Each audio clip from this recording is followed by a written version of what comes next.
Aqui é o André do Switch em Brasil. No vídeo de hoje eu vou falar sobre, é, talvez um dos meus jogos favoritos. Com certeza o meu jogo do Mario favorito, tá? Que é o Super Mario 64. Beleza? Eu tô aqui com a coletânea do Super Mario 3D All Stars. E o meu objetivo não é falar sobre o Super Mario 64. Não tem muito o que falar de Super Mario 64. Eu quero falar o seguinte: como até hoje o Super Mario 64 é um jogo relevante de plataforma e como ele ensina várias coisas que aparentemente as pessoas não aprenderam a fazer até hoje. Vede o Balan Wonderworld, que é uma bosta e que não sabe fazer um jogo de plataforma direito.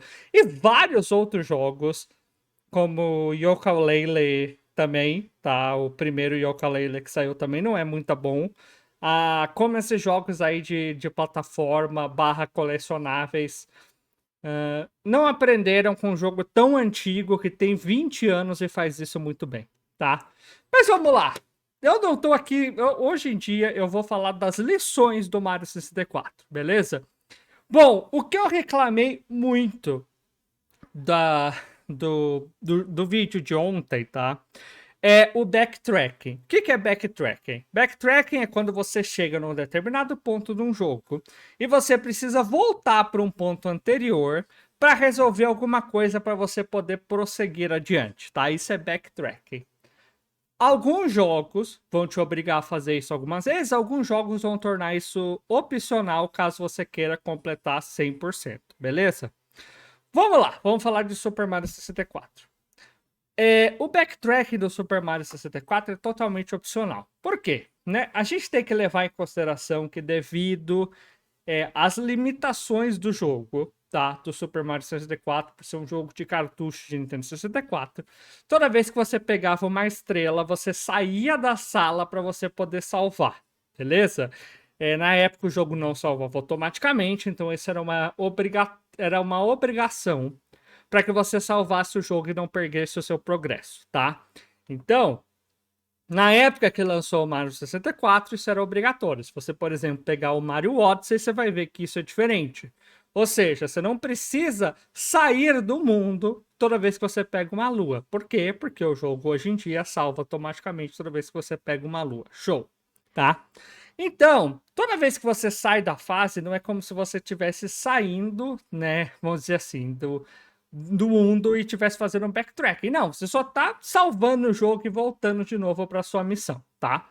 Então vamos lá. Levando isso em consideração, o backtracking no Mario seria você pegar um item no futuro e ter que voltar para pegar determinadas estrelas, tá? Existem estrelas no Mario 64 que são obrigatório o uso de itens, tá? No primeiro mundo, você tem as estrelas, desculpa, as moedas que você tem que pegar no céu.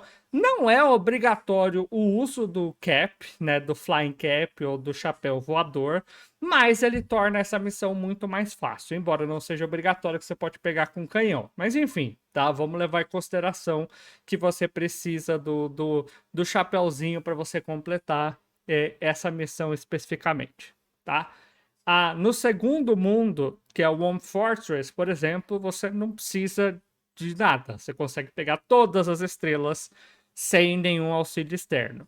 Tá? No terceiro mundo, que é o Jolly Rogers Bay, você precisa do chapéu de metal para você pegar uma estrela. É obrigatório, na verdade não, você consegue clipar e pegar mesmo assim, mas, né, uma vez que o jogo foi corrigido, você não conseguiria mais fazer isso. Então você precisa do chapéu de metal no terceiro mundo, tá?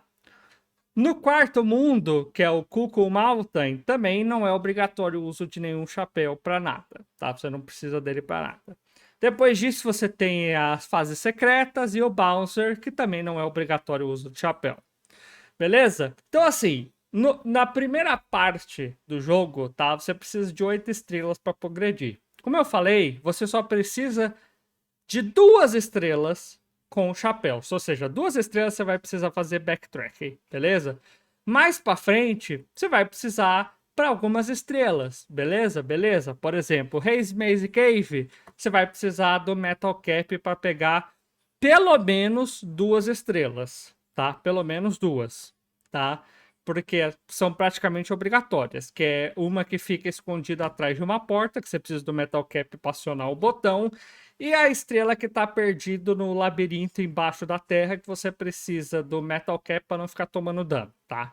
Então você precisa de duas obrigatoriamente. E depois no Dire Docks você também precisa do chapéu de metal e do chapéu invisível para pegar mais duas estrelas. Mas, tá? Só para recapitular aqui.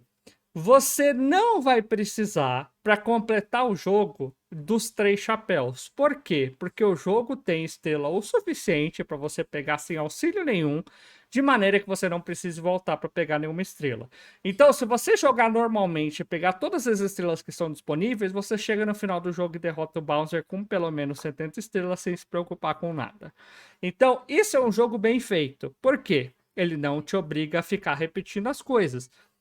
E olha, o Mario 64 é um jogo muito antigo, a gente tá falando de um jogo de 20 anos atrás.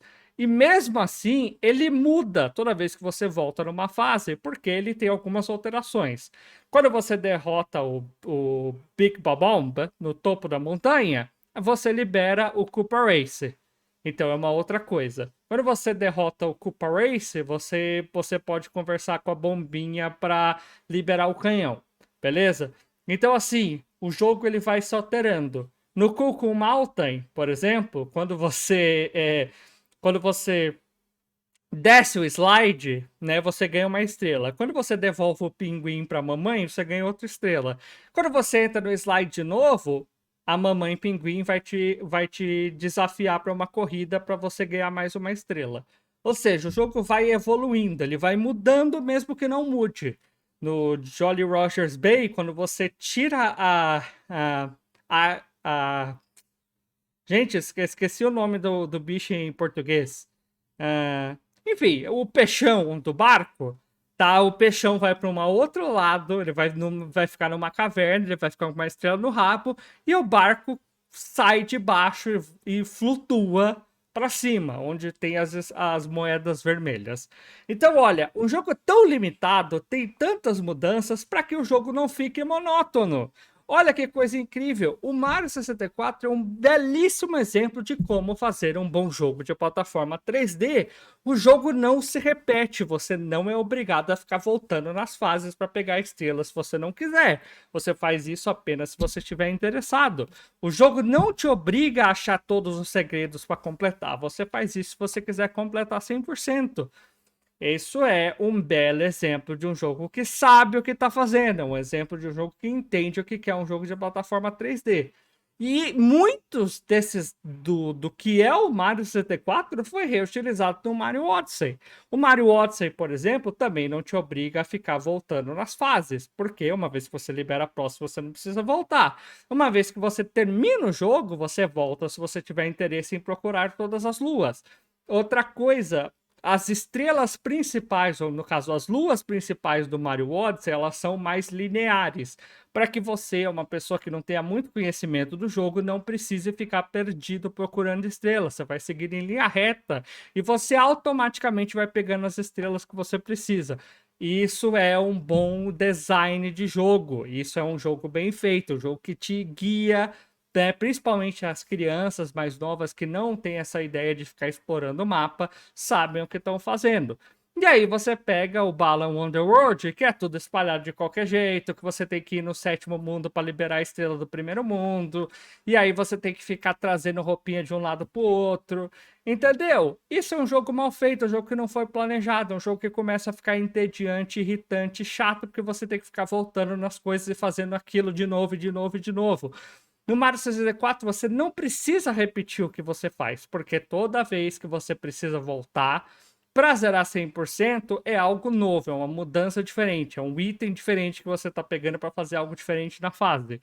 Não é a mesma fase, não é o mesmo estilo. Agora, no Balan World é sempre a mesma coisa. Então é o seguinte, né? Eu sou fã do Mario 64 por tudo isso que eu falei. Ele é um jogo que foi muito bem pensado. E, obviamente, além de ele ser uma revolução nos jogos de plataforma, por ser o primeiro jogo de plataforma 3D bem feito, tá? Ele traz tanta relevância que até hoje os jogos de plataforma 3D podem aprender com ele. como você faz um bom level design, como você não deixa o jogo repetitivo, como você aproveita as suas limitações para tornar em coisas boas, certo?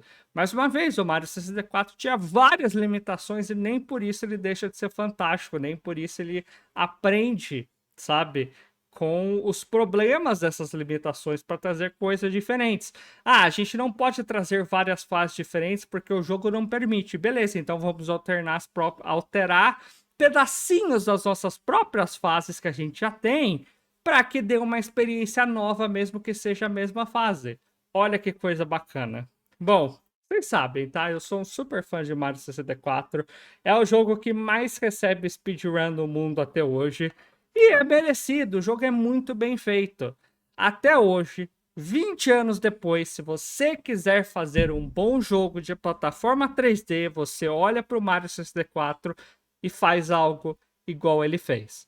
Ou seja, não deixa monótono, não deixe repetitivo e não fique forçando backtracking desnecessário.